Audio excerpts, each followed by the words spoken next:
Squatch-D TV, where the truth is first before all else. Join your hosts, veteran investigator, TV personality, and author Steve Kulls, and from the Kentucky Bigfoot Research Project and the Kentucky Fried Fixes channel, Chris Bennett. Sit back and prepare to take yourself on a journey with the longest-running Bigfoot podcast, Squatch-D TV. Here are your hosts, Steve and Chris.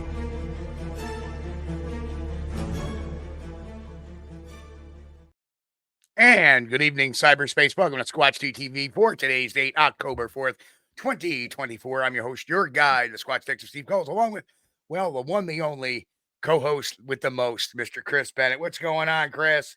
Steve, man, it's good to see you. We've been having long time no see. Feels like we just did this the day before yesterday. Yeah. Oh, man. I needed your help today.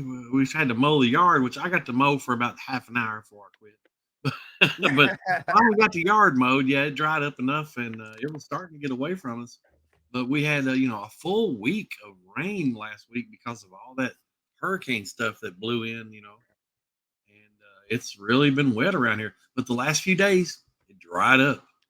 Well, I'm hoping. It's kind of funny that we had you were having all that rain, I was having nice weather, and then it flip-flopped. You were having nice weather, I was having rain. Yeah. And I think today we had a nice day, and Good. We had a real nice day. I have no idea. I believe we're going to have rain tomorrow, but with the break in the weather, I hope everybody in the South and the East is getting their electricity back on and getting dug out of all the trees and stuff. And I hope everybody is safe too. Yeah, right. Our prayers go out to those that lost homes and everything. What a mess. And hey, there's Sharon in the chat. She is at the airport on the way to Lisbon, Portugal. Oh, Lisbon. Oh, okay. Yeah, cool. Very nice. Wow. World traveler. Good I for think you. it's a big deal. I think it's a big deal to go to Bowling Green. That's like 35 miles away. Yeah, I heard they had to close the zoo in your town because the chicken died. Yes. So, it probably got 8 around here. The highest chicken is. So it's been a very interesting week. Yeah, I went to the doctor because my hand was hurting. I was like, I think I might be having arthritis. Oh yeah. And the doctor looked at my hand. He says, "Oh, you haven't got arthritis." I go, "No, what do I have?" He goes, "You have early onset of rigor mortis." So anyway, just a joke I throw out there, but no. Oh yeah, that rainy weather, man, it brings out your misfit youth. Get off the lawn. Yeah. But I was just letting everybody. Oh, the Beatron walked in. I actually met the Beatron at the Whitehall Sasquatch Calling Festival last week too. So it's good to see him. And yeah, that was like a Squatch-D TV reunion there. Everybody. It's like needed more people to show up. It was just so awesome. And I don't know what the official count to that was. I heard 8,000, but I have friends now telling me that it was even higher than that. Wow. So who knows? It's going to be. Well, that's great. I'm glad to see the event is growing, and that's important. Right. And it's good for the community. It's good for everybody that's interested in Bigfoot, Sasquatch. What a great little community. Whitehall has a very large Amish population as well. Oh, I didn't know that. Yeah, that started about 10, 12 years ago. I started getting a lot of Amish coming in and whatnot. So anyway, let's do our roll call for the night and let's get into our conversation. And hey, first in tonight was Jen. Jen made it in first. Hi, Jen. Number one. Of course, we got Karen Fisher. We got Ristel, what's going on? Deb, Mrs. Trackway, what's happening? Angel Nolan, hello, Angel. Good to see you. Don Gumau Jr. is in the house. Sharon, of course, we talked about Sharon. Sharon, safe journeys. Have a great time. Be careful. Yeah. Who else we got? We said Don Gary Johnson Sr., good to see you. David Parker. Hello, David. Good to see you, sir. Little Kilroy is keeping an eye on Chris. Oh, dun, dun, dun. Somebody needs to. Thank you. Good to see you, Little Kilroy. Nikki Sasquatch Secrets in the house as well.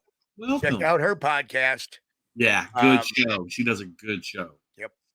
The B-Tron, of course, we said the B-Tron earlier, but hello, B-Tron. Jack Norton, how are you, sir? Good to see you again. Patty Lindsay, good to see you. Welcome back. Glad to see you guys. The Timberline Camp. Hello, good to see you checking in. Welcome. Okay, now where's Grasshopper? Where's he at? and Grasshopper, even though we don't see him, we don't see shout him out. That way he doesn't feel left out. There we go. Because I always seem to. I think he mutes his comments or something, and then after we do the shout outs and stuff, the hellos, then he unmutes them, so they just magically appear because I don't see. Is that what I look like? Those are my readers for. Well, yes, because I'm at that age where sometimes I need readers. Not always, but sometimes. We got Timberline Camp. We got Roy Longley. Oh, Roy Longley popped in. Good to see Roy. Hello, Roy. There's probably some more guys and gals come on in here shortly. He's the lurk. Dun, dun, dun. Yeah, we want to say hello to all our lurkers out there. Welcome. I'm glad to have you. So, yep. You know, my week, as I was talking on Wednesday, how Wednesday morning my computer took a dump and I managed to get a new one in and all up and running, or that was Tuesday morning, I should say. Spent most of the day Wednesday putting it back together. Spent a lot of, Wednesday, and I got up Thursday morning to find my Xbox account was hacked. Wonderful. And I had to cancel my debit card and order a new one. And there was a few charges on there that we reversed relatively quickly due to fraud. So it's been one beep of a week. That's all I got to say. Oh, man. But, I'm alive. I'm breathing. I got at least one of my tasks. One of my 4 tasks that I wanted to get done this week done, and the rest I'll get done tomorrow and in the mail. So I'm not really every day you wake up. That's better than the one that you don't. Amen. Amen. I was going to do some tractor video today, but we had other irons in the fire we had to take care of. Maybe we'll get some tractor video done sometime this weekend. Sometimes. Yeah. So anyway, couple of things going on this the last few days. First was not really worth a big mention, but TMZ picked up a Bigfoot picture photo, and it's very clearly that infamous costume we see all the time. Oh yeah. And they were running the story but to all of us that have seen that costume 10,000 times, we're like, yeah, that's bullshine. Yeah, well, Halloween's coming up too, and there's going to be lots of gorilla costume. A lot of pranks. Yeah.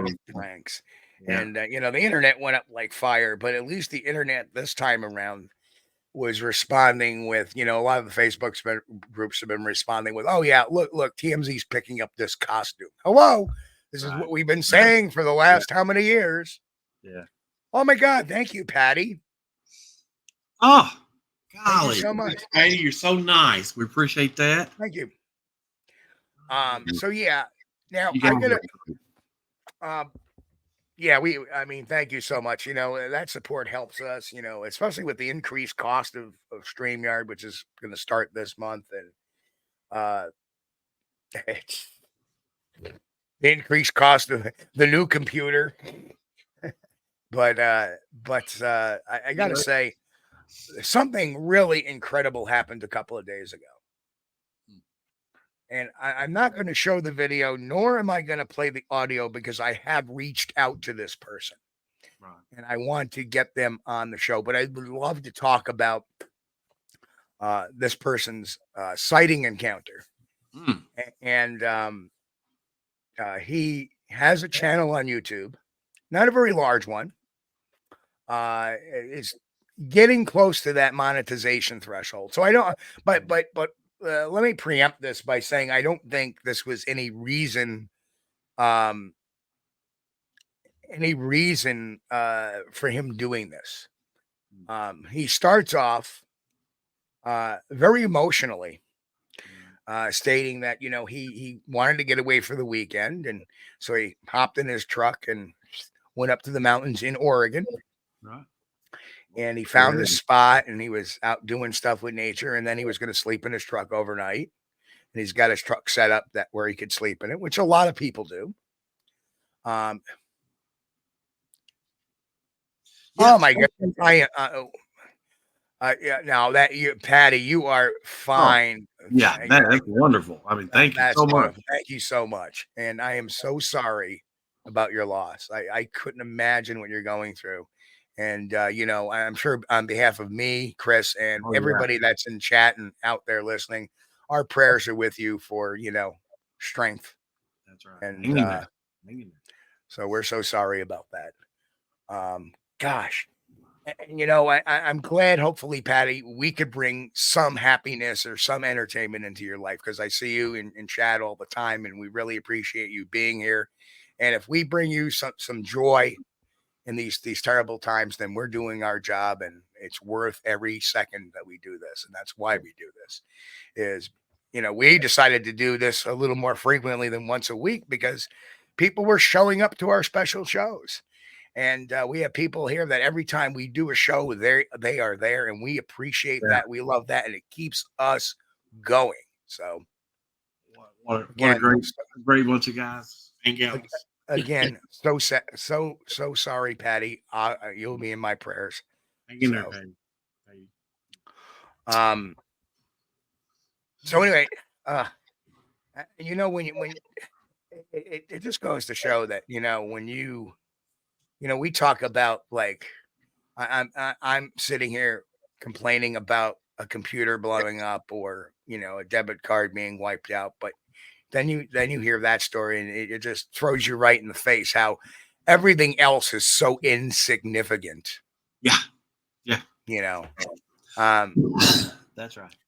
It's I try not to focus on my individual problems. You know, a good friend from Georgia, Todd, told me one time, he said, you think you got problems, but everybody's got problems. He said, matter of fact, he said, if you could write your problems down on a piece of paper, fold it up and toss it in a hat and pass the hat around, and everybody could draw new problems. When you drew your new problem and you looked at it, you would probably think, my goodness, this person has problems, and you probably ask for yours back. Yeah. Yeah, if you see that, Patty's husband had a sighting, and he was a federal police officer. So, well, we're glad, you know, and like I said, we're so glad to bring you kind of truthful stuff. And, you know, we last couple of shows have been, there's been a lot of negative stuff. So I'm glad to report tonight we have something very positive. And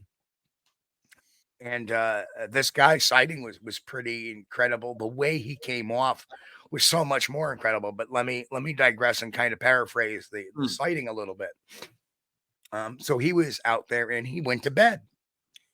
And at some point he wakes up because he feels something, you know, hit his truck.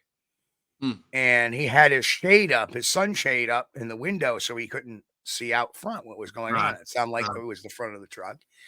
And you know, he's trying to look, and he goes, I figured maybe it was an acorn or a pine cone or something hit his truck. I don't know. Yeah. You know, and then he felt his truck bump a little bit too. And he's like, nah, maybe I'm just dreaming it. And he goes back to sleep for a few minutes. Right. And then his truck shakes again.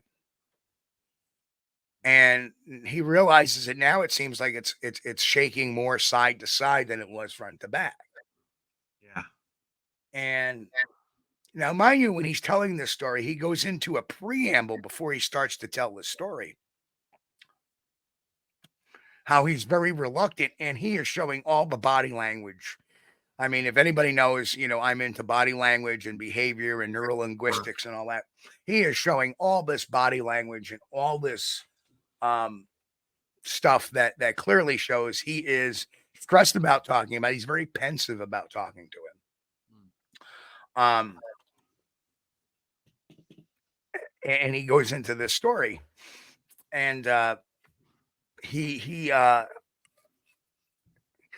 starts to realize that he looks out his window and he sees this big, tall, hairy body and hand. He sees the hand. Okay. Not a paw. Not a paw. He sees a hand. He says it's about 3 times the size of his hand. And he says he's got very big hands. Yep. And then he realized that it perhaps was looking in his sunroof, watching everything that was going on, because he had the sunroof with the flat pulled back. So if he woke up, he could look at the stars above. Right. Yeah. But he didn't look up. Yeah. He was too afraid to look up. And then eventually it quieted down, and that was the end of the experience. And he got out of there the next morning. Well, I don't know. I don't know. I may have put my head under the blanket, but I would have had to look up. I would have had to look up. Oh, he was had to. Well, you never know. You never know what you're going to do unless you're there. Okay, unless it happens to you. One of the things that he says, literally in his soliloquy, is that he saw it and he had a hard time registering what he was seeing. Right. And that's exactly what I've said in the book, my new book, is that you're going to have these moments where your brain, if it's not in your wheelhouse, your brain is going to have to spin and register it. Try to identify what it is you're looking at, because what you're seeing is nothing you've seen before. But it was so amazing watching the pensiveness of this, because before he breaks into this, right, he sits there and he like holds his head and rubs his head, his facial expressions, his body language, all perfectly in tune with the story he's telling. Right. And you can see, now people will make a lot of eyes going left or going right, but as he's telling the story, his eyes are going back and forth. Yeah. And that indicates he's trying to figure it out. He's sitting there going, what am I saying?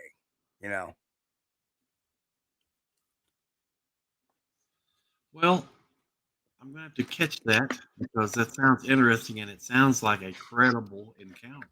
I will send you the link. Yeah. I will send you the link. It was really amazing to watch. Well, the story so far, it sounds believable.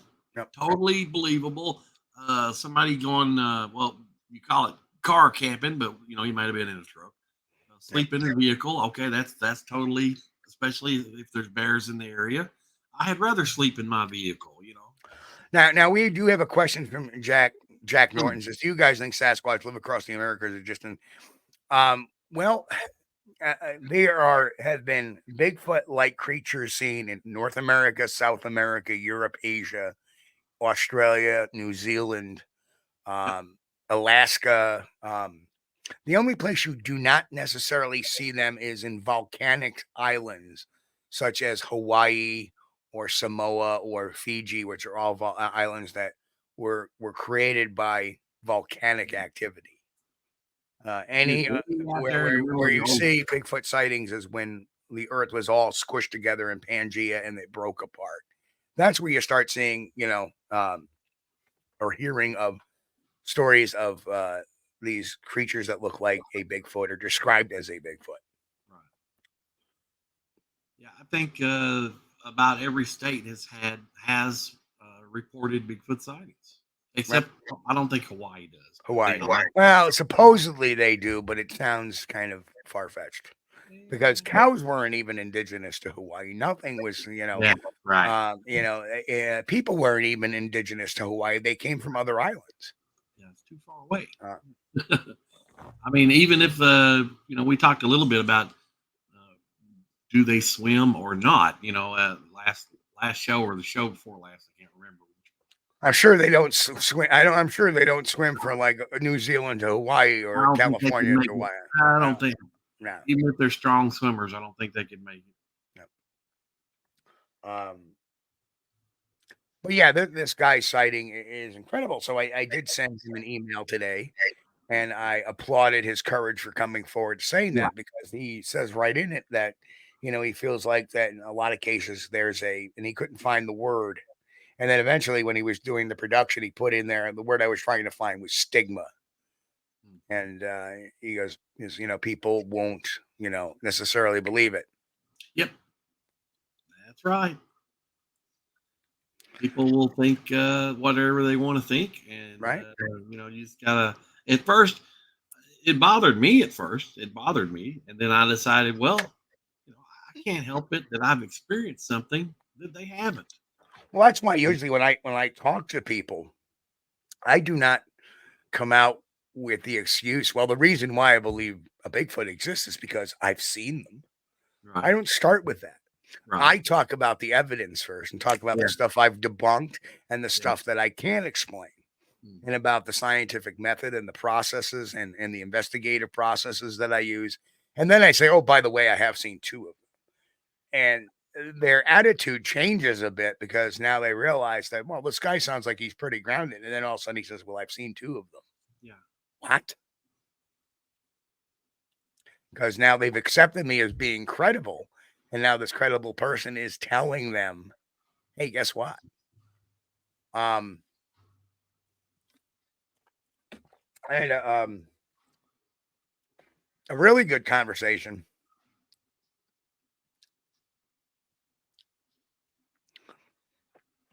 Very Don true. got a good point. Yep. Don says, but everyone seems to know about the creatures one way or the other. Yes, even across cultures. Yeah, and that's a big deal. You have 2 different cultures that have no contact whatsoever, and each one of them has stories or legends about the hairy man. Right. It's interesting. Yep. It's for not just in modern times. That's a mainstream media byline that the Bigfoot Mystery started in 1958 with Jerry Crew's Bigfoot cast. No, it was going on for hundreds of years before that. Yeah. They're in Native American lore. Samuel D. Champlain talks about them. Rogers Rangers talks about an encounter that sounds awfully a lot like them. There was the Bauman incident, which, even if it was or was not true, it just shows that it's involved in the it's being talked about long before.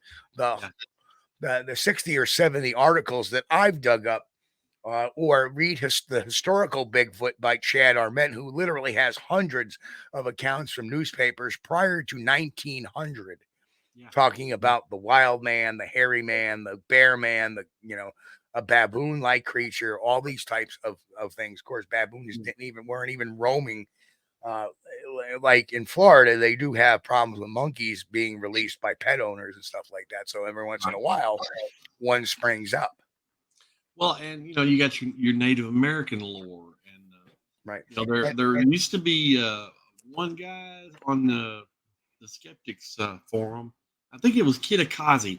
He said that's just not true. That this has all been done lately. People say that the Native Americans, had experienced or encountered Bigfoot-like creatures, and he said that's not true. That's not true. Well, yeah. Henry May recently put up one of his videos.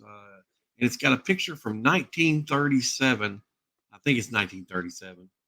And it's a picture of the Native Americans in British Columbia. And they've got a costume of the Sasquatch. The Sasquatch was their word for Sasquatch. And why in 1654 does Samuel D. Champlain talk about the Gogu, or the hairy man beast? Right. That the Micmac Native Americans talked about, right? That are reside on the border of the French, on the border of Quebec, in the United States. Why did they talk about that? No, I'm sorry, but I've said this before. I'll say it again. There is confirmation bias on the side of the believers, and there's confirmation bias on the side of the critics. And those are your 2 extremes. And I am with neither one of those extremes. You should be down the middle. That's I'm thinking there was a report of large footprints entered by the Lewis and Clark expedition, but I'm going to double check that because I'm working from memory here. There is. Yes, there is. Yep. Yep. So that's pretty interesting. Yep. There was. Now I think about it, I will have to pull that one out. But, and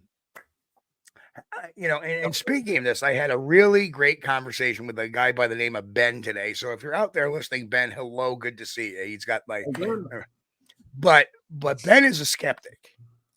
Great. And that's okay. We always said that. And he actually apologized to me in advance saying, well, I hope you're okay with this kind of me being a skeptic and no, I openly, and, he brings up, what's that?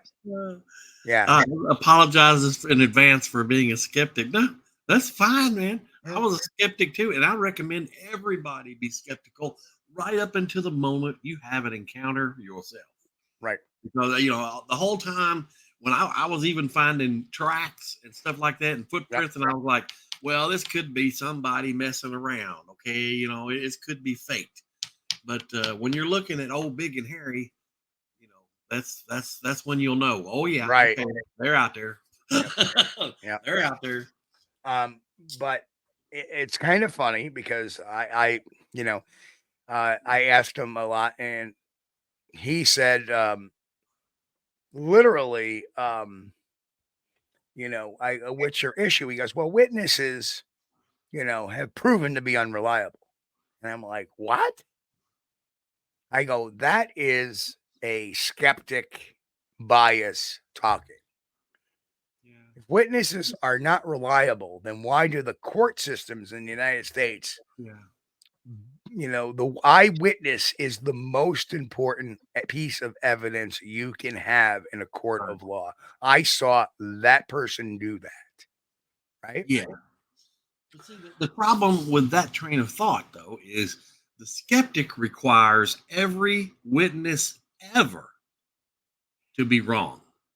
We only require one to be right. Correct. Yep. Can you say with all certainty that every witness ever was wrong? No. So I asked him a question, and I explained to him my background and what I've done, and everything. And I said, let me ask you a question, because I have mind you, I have interviewed over 2,000 witnesses, be it or criminals, depending on which. A witness. I go, why is their testimony unreliable? Well, they don't understand size, they don't understand weight, sometimes they don't know the exact times or maybe even dates. And then I'm like, time out. So as a forensic interviewer, those are automatically things we naturally assume that could be inaccurate about an eyewitness's testimony, because perception is different amongst different people. Some people may say it's brown hair. Some people may say it's reddish brown hair. Some people may say it's a red hair. The bottom line is it's still hair. Yeah. What we look for is the story consistent. A, B, C, D, E. Always. That's what we're looking for. It doesn't make the testimony unreliable. You're talking about their perception of things. Now, if somebody says somebody is 6 foot tall running out of the store and they turn out to be 5'10", right, we're going to hold that against them for 2 inches. Yeah. Or they may be 6'2". We're assuming a person can have that, have that perception and take that perception and put it into a math equation or a time equation or a weight equation. Right. We can't. Right. I think maybe, there is something to that. People may be mistaking the size because most of the creatures are very tall, and we're not used to seeing that in a two-legged individual. And so when you think about it, you take an 8-foot 2x4 stud, and you hold one of those up and you think, golly. Danny Weeks makes a great point too. It's not required for the jurors to be at a murder scene while it's happening to make a judgment. Exactly. They're going to base that judgment on eyewitness testimony a lot of times. And people are going to make mistakes, but it's going to be, if it's a credible encounter, it's going to be an innocent mistake. Like, well, what time did you witness the creature? Well, I mean, they just saw Bigfoot. They're scared out of their wits. The first thing they're going to do is look down at their watch and see what time it is. No.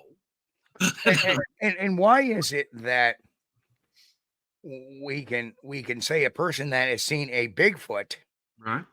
The skeptics can say why, because he made a point, and I countered with that, is why is it, we always say, well, I think they believe they've seen a Bigfoot. Well, how about a bear? How come no people are misidentifying bears? Like, oh, I just saw a bear. Well, that's really not a bear. We take them at their word for it, don't we? Right. Don't we?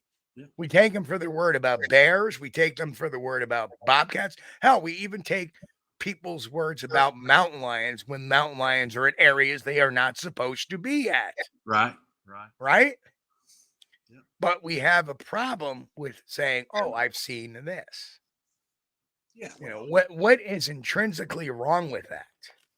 It's confirmation bias. It's what happens is the way we are trained to comprehend things. Yeah. And that's maybe, well, exactly too. And you need a point of reference sometimes. I don't. I knew, but that was because I wasn't in fear, and it was at a distance, and that kind of helped me a bit. Sometimes when you're too close to one can look immensely large. Like that's why I think people think they're like 10 feet tall, because they're standing relatively close distance, and you lose that perspective. Hence why our grandparents or our parents when we're little kids look so big. Right, like a 5-year-old looking up at his parents. Oh, they're huge. My dad must be 6.5 feet tall, and then you grow up and realize he's only 5'10". But one of the things I would like to recommend, if you are lucky enough to have an encounter or unlucky. Ah, yes, there we are. Danny Weekson with the platypus joke. But if you are out in the woods and you do see one, try to look at the tree if it's standing next to a tree, which, if you're in the woods, there's going to be a tree around. Well, first of all, first rule is try not to poop yourself. Yeah, that's a good one.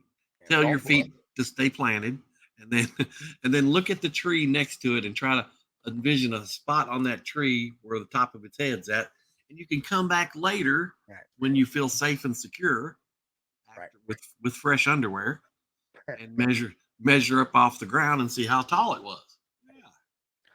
It is so important for like I said, that people come into these things with their own biases. Walter, thank you so much. Walter Crop, thank you so much, Walter. You guys are too kind. Thank you so much. And welcome, Walter. You snuck in that chat room, didn't you? Yeah, he was lurking. Hey, we got Troy in Tennessee in as well. Hello, Troy. Hey, Troy. Walter, you're too kind, man. Thank you. Too kind, brother. So we have this dichotomy of just trashing witness testimony when we shouldn't be, because what's the first thing they do at any trial? Call your first witness. Right. Yeah. All right. Oh, there's Steve. Curious Cryptid slipped in here. Hello. Right. Good to see you, man. So these people are agitated, alarmed. They typically inflate the size of something that startles them by as much as 30%. I believe that. Yeah. Absolutely correct. Because we're used to seeing people 5-6 feet tall. If you got somebody that's like if I see somebody 5 foot tall, they're pretty damn short. But if you see somebody that's nearing 7 feet tall, you're just like, oh my God, they're giants. And so when you see something that's nearing 8 feet tall, your perception is just blown out of the water. Like, boom. So I do have to tell you a funny story about that. I had a partner many years ago when I was working for the drugstore loss prevention. Yeah. And his name was Sam. And Sam was 6'8". Yeah. He's a big old boy. Yeah, he was too. He weighed about 300 pounds and he was skinny. Yeah. And this guy had came into the store quickly about the week before. And this is the days when they had CDs and DVDs in a rack. Yeah. And he just grabbed an armful of CDs and DVDs, put them in his trench coat, and he bolted. So I get out there. He's gone. He's nowhere to be found. Oh. Right? Because I'm coming from the back of the store where I'm watching him. Right. So about a week later, I'm in the store with Sam working with him, and I see the guy walk in. I go, Sam, this guy's going to hit us. And I go, yep, he's eyeballing the stuff already. And Sam kind of gets on the floor real quick, and he watches the guy, going like this. And I'm on the radio. Yep, he's doing it. Okay. Yeah. So the guy runs out, and he tries to run on Sam. This guy takes about five strides, right, trying to run away. Right. Sam takes about 2. Yeah. Right. Yeah. And then he just goes like this to the guy. And the guy's like into a car. Oh. We handcuff him, bring him back. Sam's like, got him like this. And the guy's like, oh, yeah. Giant got me. And then I came out with one of my funniest comments to this day. Because Sam brings him back, have a seat. I go, you got me. I knew who you were the minute you walked in because you got me last week. And he was like, and he goes, no, that wasn't me. I go, it was you. I'm looking right at you. He goes, oh, I have a twin brother. Oh, wow. Really? So I turn around, and where was the first thing out of my mouth? Sam nearly fell off his chair laughing. So I go, oh, is he a thief too? I just like that. I have a twin brother. Oh, is he a thief too? And, oh, man. I just thought that was so friggin' funny that I just like, oh, is he a thief? Just runs in the family. I used to have that smart ass mouth at times where, I would just come out with these very quiet, like, oh, is he a thief too? And I remember we caught this one girl. I was working with another partner, and we caught this girl in the same jurisdiction twice within like a month. And I looked at her. I said, oh, you've been caught before, huh? I go, today's Tuesday. You're just in time at the local jail for cream of bologna soup. Ugh. Right. And my partner starts laughing, and the bad guy starts yelling at him. He's like, I didn't say it. He did. Cream of bologna. I'm just laughing. That's the problem. My smart mouth sometimes gets me in a little trouble with people.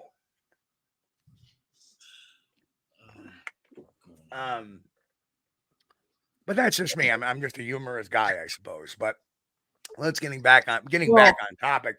Yeah. If you stood next to Sam, you wouldn't know how tall he was. Right. And when you stand out, then I can judge. Okay, he's about 6'8".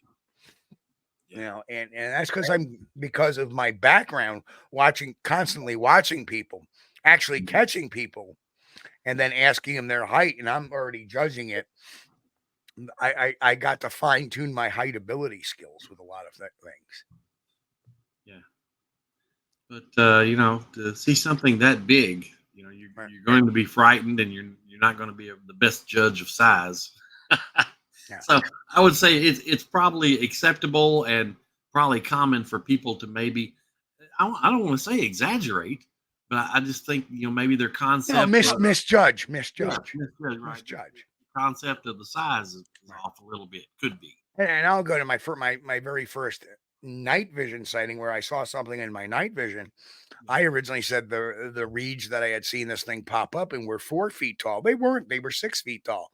Because I walked up to them and they were over my head. Right. But looking from afar, they looked shorter than what they were. It wasn't until I walked up on them. Yeah. And to tell you the truth, I have with people, I have a very easy time determining their height. With structures, a little bit different. I'm just like everybody else. When it comes to people, I kind of can tell because I've seen people that are this height, this height, this height, this height, and this height. But structures like reeds and stuff like that, no, you have no idea what their height is until you go out and measure them. Right. Because you have no frame of reference. Right. Which is kind of that whole thinker-thunker. Oh, the Ontario tree Bigfoot was 10 feet tall because these trees are an average of such and such. No, yeah. You cannot judge anything without you cannot judge something without reference. Yep. Have to put a measuring tape on a tree. And even in my evaluation, we took one known item and we basically put a sliding scale on that. Right. If this was a 36-inch stride, a 42-inch stride, or a 48-inch stride, boom, boom, boom, boom. Measured out. Then it's either this, or that. But anyway, that's neither here nor there.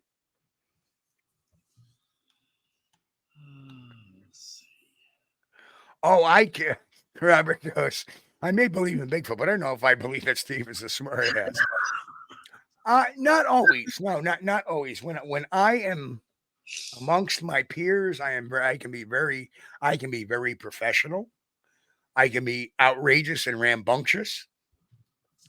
But when I'm in a situation where things are under control and somebody says something smart, like, oh, I got a twin brother, that is so outlandish and stupid that I'm apt to come back with a outlandish and smart ass remark back to it.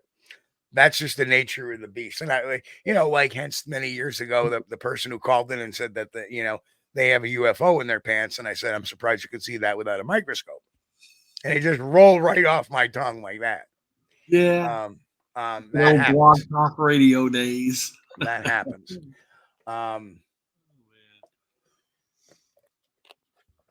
But getting back to all of the original discussion, I don't let Bigfoot believers get away with saying nonsense a lot of times. I won't let a skeptic get away with saying nonsense either anymore. Yeah. And when I say nonsense, I don't mean Ben was purposely speaking nonsense. It's the way they were trained. It was the way they, it's whatever video they watched or whatever videos they watched where the skeptics remember the old line, oh, there's not enough food in the forest to support a creature that large. Right.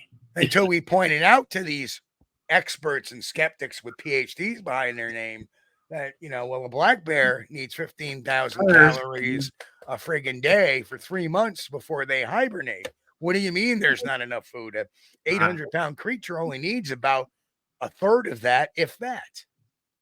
Yeah, we had Native Americans for, thousands of years there.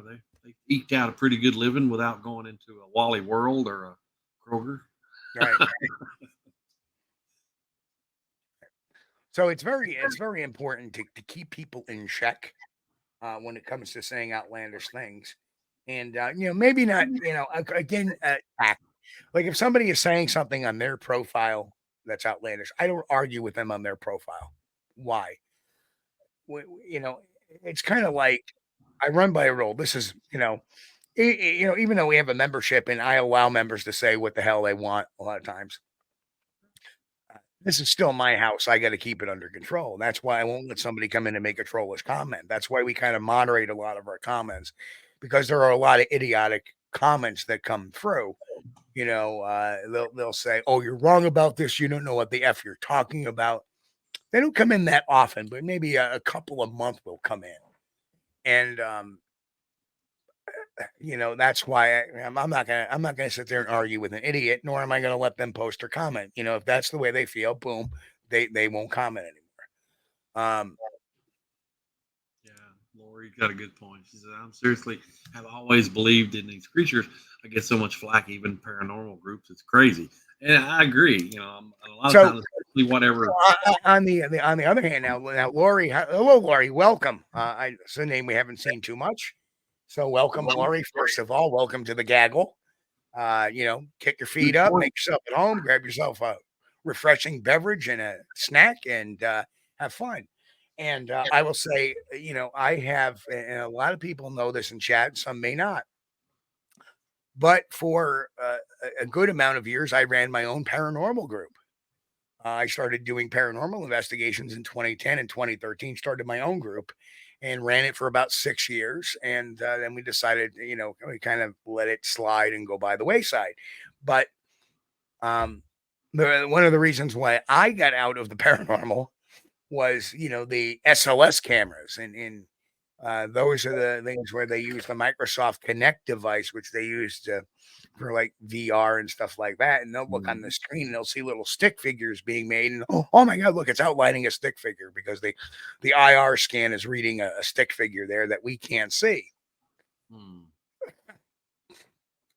Well, technology is something. Right. I guess and they would run around in a lot of these paranormal shows, run around and think that that's evidence. No, the old evidence, the EVPs and the stuff on camera, that's what's important, not this pseudoscience. So I'm going to use this to detect that. And oh, there it is. So there's your evidence. And I've seen a lot of paranormal shows, and that's the only evidence they're showing, like it's something exciting. And it's not, it's contrived. It's so that to me is a little disingenuous. And when somebody in the paranormal says to me, well, I don't believe in Bigfoot, really? Bigfoot leaves prints. What evidence can you show me of a ghost? What physical evidence can you show me? No, that's electronic evidence. Show me something physical. I like the paranormal stuff too. It's always anything to do with mystery. I love all exactly. Mystery. But when you see stuff like a rocking chair moving on, and my foray into the paranormal was not the same. I did not have the same objectives and goals that I have in this mystery. Yeah, this mystery is about the truth and about the paranormal. While it's about the truth, it's more about helping the people that are having the issues, not so much, investigating, trying to solve a mystery or to bring it to fruition. Because I don't think you'll ever bring the ghost mystery to a concrete solution where everybody would agree. That's why I enjoyed the Bigfoot mystery so much. And why I got involved, because it's something physical. It's something you can cast. It's something you can collect. It's something that you can see and smell. All your senses are in play there. Right. Paranormal, you may see something, you may hear something, but you're not going to actually physically touch something necessarily. And I mean physically touch. Yes, there's people that act like they've been touched, but again, you're relying on a lot of subjectivity and rather than objectivity. Yeah, and sometimes I think these guys are scaring themselves, and the mind can play funny tricks on you. Yep, and Lori agrees with me 100%. It's just TV. Yep. Yeah, TV entertainment purposes. Yep. Right. The problem is just like we saw in the Bigfoot television, we see that in the paranormal television too. Yeah, is that they see them using all this garbage, and now every group and everywhere else is using this garbage, and they're thinking it's evidence. Just like for a long time, people thought, oh, let's do some Bigfoot research, and they grab a tree, they grab a tree knocker, and they start, whoop, tree, right, yeah. Believe it or not, I have this microphone so padded that you're not hearing that, right? Yeah. Whereas the old days, the mics would be like, well, yeah, a lot of the shows that are made for TV are edited for content to make it be more entertaining.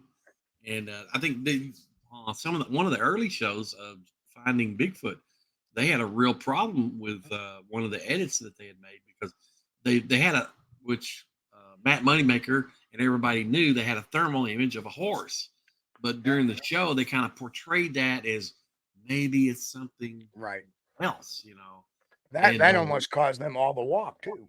Matt didn't like that. Yeah, I remember that. He didn't like that.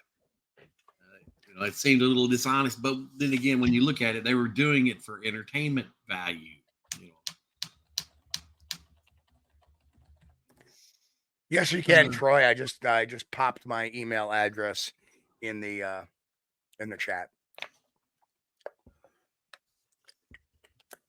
I had a point and I lost it when I typed my email address, but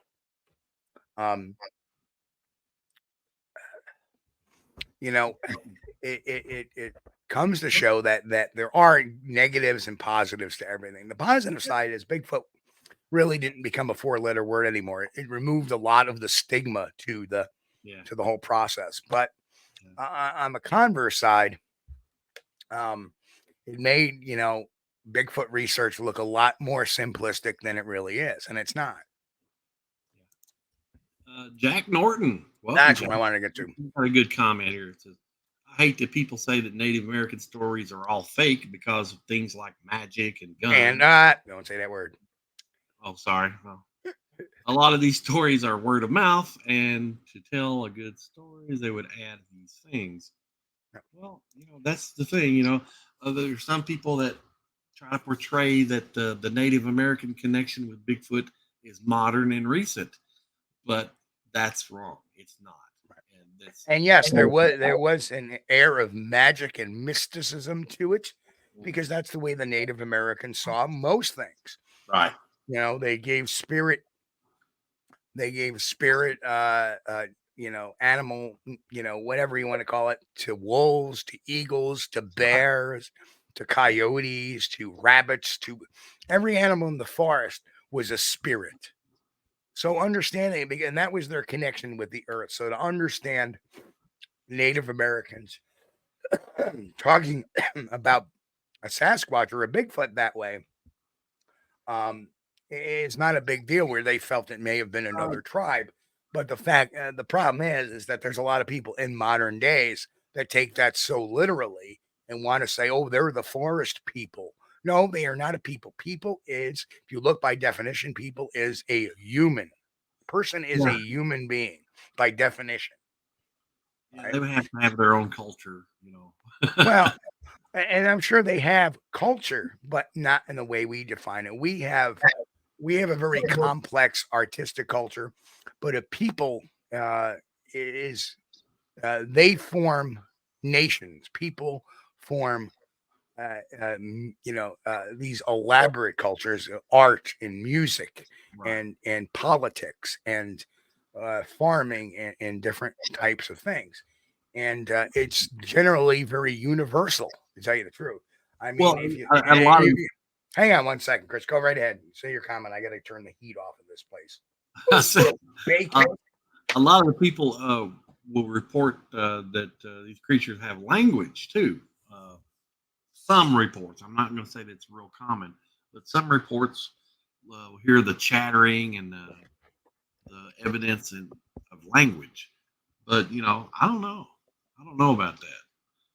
Yep. I was talking about the language. Some people report they hear the language, and you got stuff like the recordings of the Sierra sounds and things like that. I mean, I've never heard anything like that in this area, but, we're talking, this is Kentucky, so.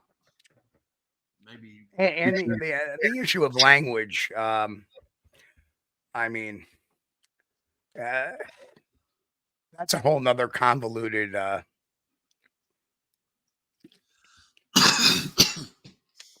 If I go out into the woods and if I have another encounter and Bigfoot says, "Hey, how you doing?" I'm out. Right. I'm going. Or to Cape Pasa. I'm not going back in the woods no more. Because if they have a language, then they can they can work up a plan against you. Well, it kind of they're bound to have some way they can communicate with each other, even if it's nonverbal. But chimps do that. Chimps, gorillas, orangutans, they all have their own calls which indicate something. Yes. So is that a very primitive form of language? Well, I suppose so. But unless a Sasquatch is passing notes, it's not a language. Drawing on pieces of paper with a crayon. Right. Or leaves a message that says, "I is Bigfoot." Right. And the number one reason why they don't have language is because they can't craft complicated tools.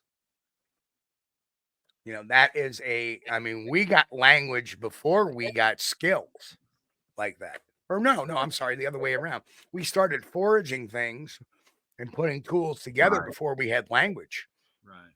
That's the easier thing to do than a complex task like develop a language. Yeah. But that could go back to the fire connection. I don't think they've made that connection with fire yet. Right. Exactly. And that does a big deal. That's a big thing about nutrition. if you can cook your food, you're going to get more out of it.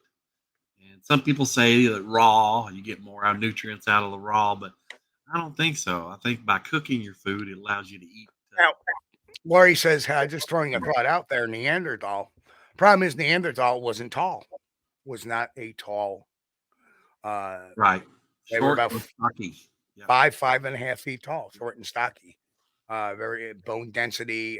We have their DNA. They're, think about a Bigfoot for a second. It looks like nothing that's out there. It looks like a combination of different things. Looks kind of like an ape, looks kind of like a human. It's got a foot that looks human-like because it has inline toes, and that's about where the similarities end there. Yeah. And that's what people that fake stuff and that hoax stuff don't understand, is that the only commonality with the human foot that they have is inline toes. We don't have a mid-tarsal break. We don't have a very wide heel. We have an arch. They don't. Our foot is not flat. In fact, if we're flat-footed, we have trouble walking. Because we have people that have fallen arches where the arch fails. And that causes problems. Whereas a Sasquatch is flat-footed. Why? Because it has a mid-tarsus. Yeah. So there's a lot of our feet are not designed to support 800 pounds. But you do have let's see, what was that show? I can't remember. Ollie and somebody, the other guy, they lived in Papua New Guinea with the Mech tribe, and I can't remember their name. But something Oliver and something else. Mark and Oliver. And the Mech tribe, those guys went barefoot their entire lives. Yep. And a lot of those guys were and gals were flat-footed. Yeah. But that's because they didn't know, they didn't have but shoes. but also their bottoms of their feet get very calloused. Yeah, they were tough. Yep. And I noticed on some of the episodes where you could see their track on the ground, their toes were not bunched up together. Their toes were kind of like spread apart. And that's something that's happened, I think, with a human naturally. If you don't have your foot cramped up inside of shoes, your toes will naturally spread apart like that. Right. But because we've wore shoes all our lives, if you look at your foot, now your toes are not apart. They're like cramped together. Sometimes, right. Shaped like the shoe. But what was the one Cliff Berkman thought that Sasquatch could be related to Paranthropus? Yeah. I'm trying to find the chart, and for some reason, I have one glitch going on with the computer, is that my thumbnails are not showing previews. So I have everything. Probably just a setting you got to get to. No, the setting is set. It's the memory. It's not kicking it out. No, that's not it.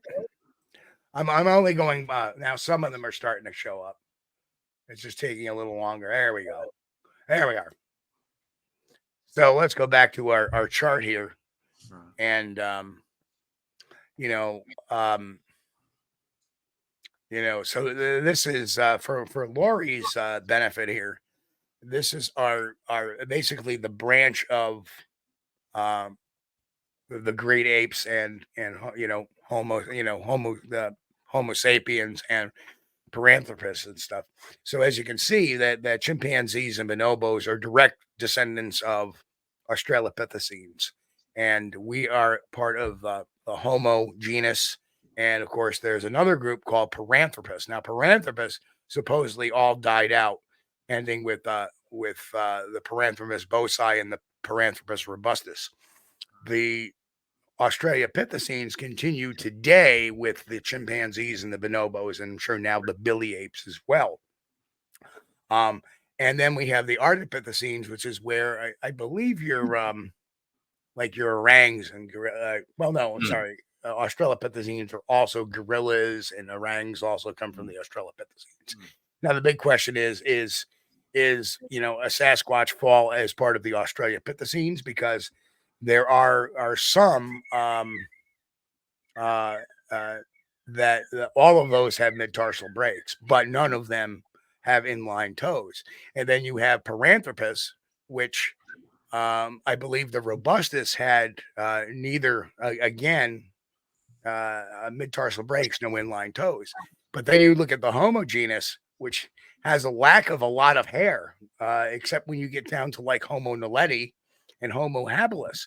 Now, the thing about Homo habilis and Homo naledi is they both had inline toes and they had remnants of a mid-tarsal break. No. So did it spring off of ours, or did it spring out before the Homo branch broke off? And it's my contention that the Sasquatch broke off before the Homo branch broke off. I don't necessarily believe it could be. It may be an Australopithecine. It may be a Paranthropus. And then again, it may be a whole new branch that we've not yet discovered. Yeah. So just food for thought. Well, when they are finally proven to exist, that's going to be an exciting time. DNA testing will tell it all. But Chris, guess what time it is? Yeah, I noticed that. Yeah. It goes by pretty quick. Yeah. Yeah. We are already at the 1 hour mark. It flies when we do 1 hour, doesn't it? Yeah. Yeah. So before we go, though, tonight, I just want to thank Patty Lindsay for gifting 10 memberships, and Walter for another 5. That's 15 new members tonight. Wow. Folks, if you like what you see on the membership side, stick in there. We're trying to get a membership video out. It's been between losing a computer and getting, hacked, having a show the week before, having a show 2 weeks before. It's been a little bit slow in that department.